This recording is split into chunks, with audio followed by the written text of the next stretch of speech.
రాష్ట్రంలో కొందరు జిల్లా కలెక్టర్లు టీఆర్ఎస్ కార్యకర్తలుగా వ్యవహరిస్తున్నారని, తెలంగాణ సంబరాలకు వ్యాపారుల నుంచి డబ్బులు వసూలు చేస్తున్నారని మాజీ ఎంపీ మధు యాష్కి గౌడ్ ఆరోపించారు. ప్రభుత్వం ఏర్పాటై ఏడాదవుతున్నా ఎన్నికల హామీల్లో ఏ ఒక్కటి నెరవేర్చలేదన్నారు. డబ్బులిచ్చి ఎమ్మెల్యేలను కొనే సంస్కృతి టీఆర్ఎస్ నుంచే పుట్టిందని మధు యాష్కి అన్నారు.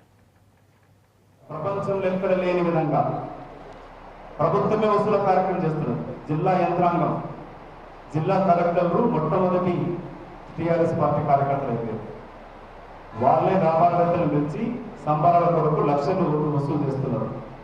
ఇది న్యాయపరంగా, రాజకీయ పరంగా దీన్ని ఇన్వెస్టిగేషన్ చేయాల్సిన అవసరం ఉన్నది. లెక్కలు లేని విధంగా జిల్లా యంత్రాంగం ఉత్సవాల, తెలంగాణ ఉత్సవాల పేరుపైన లక్షలు వ్యాపారస్తులతో వసూలు చేయడం అంటే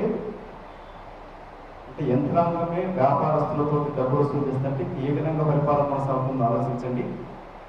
ఇది ఉద్యమం మొదలై లైసెన్స్ పొందినట్టుగా వీళ్ళకి అధికారం వచ్చింది కదంటే అధికారం ప్రజల గురించి పరిపాలించాలంటే టీఆర్ఎస్ పార్టీ జీవితకాలం అధికారంలో ఉండేటట్టుగా మిషన్ కాకతీయ మొదలుపెట్టి ఆ కమిషన్ తోటి, వాటర్ గ్రిడ్ పైపుల కాంట్రాక్టుల కమిషన్లతోటి, ఇంతకు ఇసుక బట్టీలతోటి మొదలుకొని వాళ్ళ సంబరాల కొరకు కూడా జిల్లా యంత్రాంగంతో ప్రపంచంలో కాదు భారతదేశంలో ఎక్కడ జరగదు.